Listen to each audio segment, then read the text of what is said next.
Assalamualaikum warahmatullahi wabarakatuh. Perkenalkan, saya Ramayanti sebagai moderator. Kami dari kelompok 10 mata kuliah landasan pendidikan.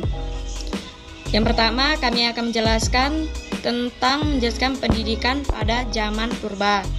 Nah, yang pertama akan dijelaskan oleh teman saya, Tiara. Baiklah, di sini saya akan menjelaskan tentang pendidikan pada zaman purba. Kebudayaan masyarakat pada zaman purba tergolong kebudayaan yang maritim.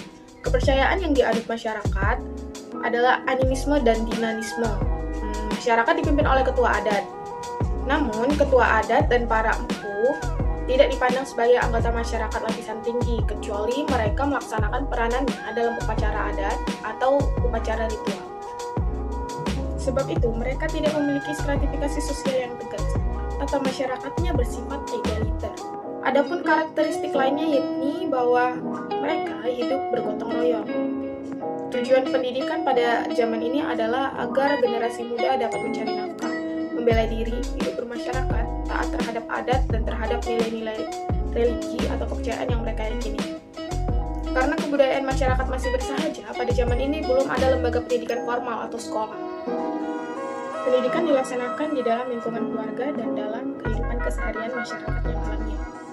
Kurikulum pendidikan meliputi pengetahuan, sikap, dan nilai mengenai kepercayaan melalui upacara-upacara keagamaan dalam rangka menyembah nenek moyang, pendidikan keterampilan mencari nafkah, khususnya bagi anak laki-laki, dan pendidikan hidup bermasyarakat, serta bergotong royong melalui kehidupan real dalam masyarakat.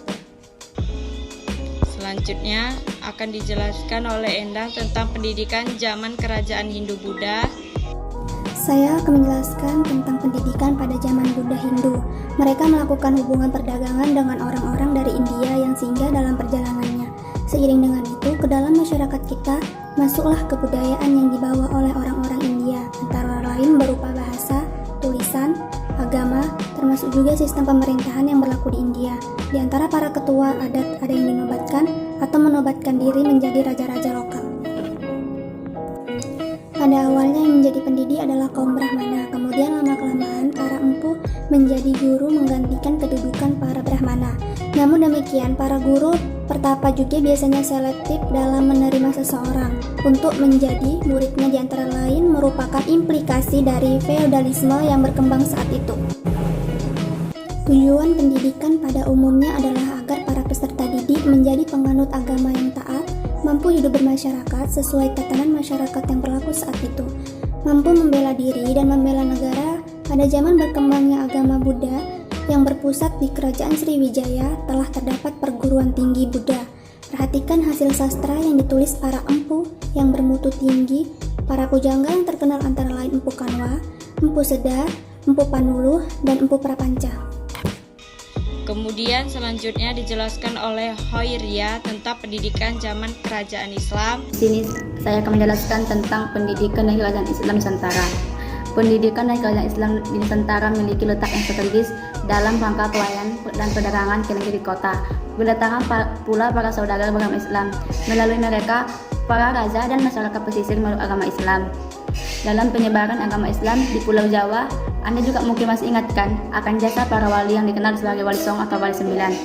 Akhirnya, berdirilah kerajaan Islam pada zaman ini, yang dipimpin oleh raja sesuai ajaran Islam. Masyarakat tidak membedakan manusia berdasarkan keturunan atau kasta. Untuk selanjutnya akan dijelaskan kepada Siti Humaira. Saya akan menjelaskan pendidikan pada zaman pengaruh Portugis dan Spanyol. Pada abad ke-16, negeri kita didatangi bangsa Portugis, kemudian disusul oleh bangsa Spanyol.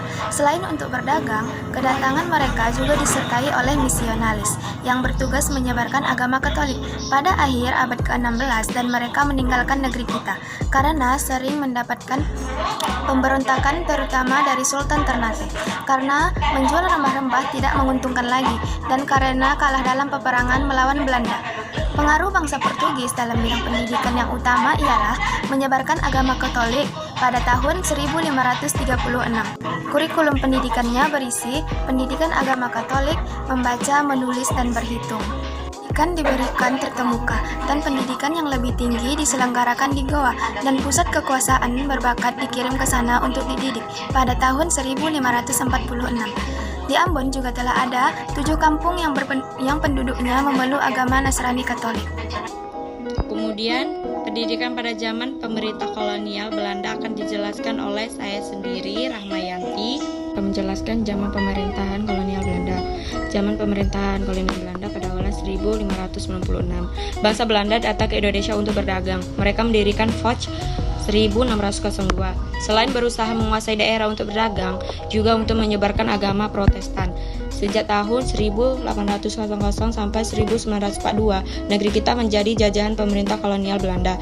Karakteristik kondisi sosial budaya pada zaman ini antara lain: 1. Berlangsungnya penjajahan, kolonialisme. 2. Dalam bidang ekonomi berlangsung monopoli. Perdagangan hasil pertanian dibutuhkan dan laku di pasar dunia. Yang ketiga, terdapat stratifikasi sosial berdasarkan ras atau suku bangsa. Bangsa Indonesia terus berjuang melawan penjajahan Belanda.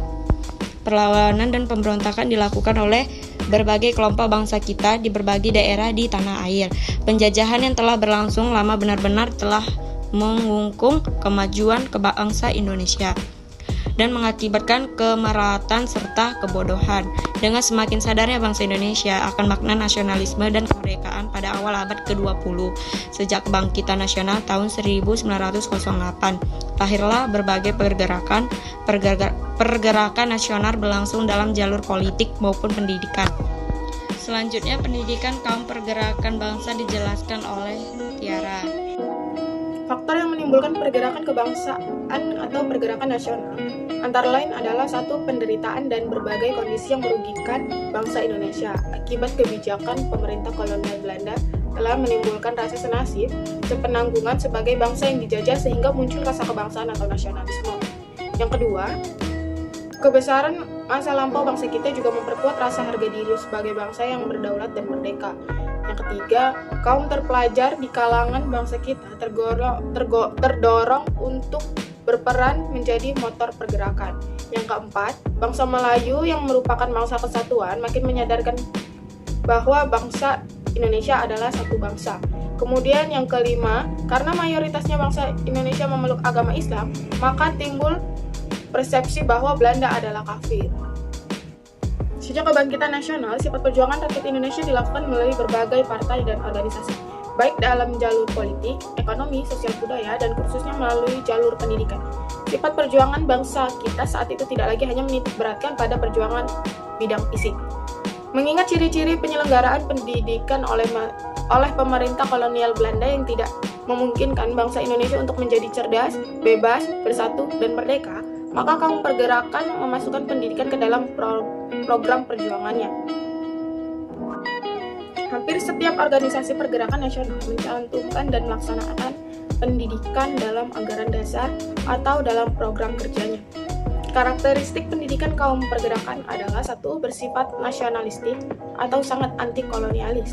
Yang kedua, berdiri sendiri atau percaya kepada kemampuan sendiri.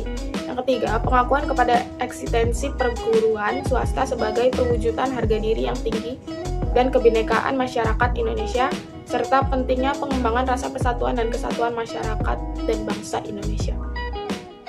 Kemudian dilanjutkan oleh Enda. Menjelaskan pendidikan zaman militerisme Jepang, bangsa Indonesia berada di bawah kekuasaan penduduk militerisme Jepang. Selama hampir 3,5 tahun, Jepang menyerbu Indonesia karena kekayaan negeri ini yang sangat besar. Artinya bagi kelangsungan perang, Pasifik, dan sesuai pula dengan cita-cita politik ekspansinya. Contoh, tiap pagi di sekolah dimulai dengan menyanyikan lagu kebangsaan Jepang, Kimigayo. Tiap hari para siswa harus mengucapkan sumpah belajar dalam bahasa Jepang, melakukan taiso, dan diwajibkan pula melakukan kinrohoshi. Sistem pendidikan yang bersifat dualistis membedakan dua jenis sekolah. Untuk anak-anak bangsa Belanda dan anak-anak Bumi Putra dihapuskan pada zaman Jepang. Sekolah bersifat terbuka untuk seluruh lapisan anak Indonesia. Sekolah rakyat 6 tahun, sistem pendidikan menjadi lebih merakyat. Sebagaimana dikemukakan di atas, pada prinsipnya terjadi perubahan bahwa sekolah menjadi terbuka bagi semua lapisan masyarakat. hapusnya sistem konkordansi, dan masuknya sistem baru yang relatif lebih praktis dan terarah bagi kebutuhan masyarakat, meskipun kepraktisan tersebut lebih berarti untuk keperluan kemenangan perang Jepang. Saja tentang pendidikan pada periode tahun 1945 sampai 1969 dijelaskan oleh Horia.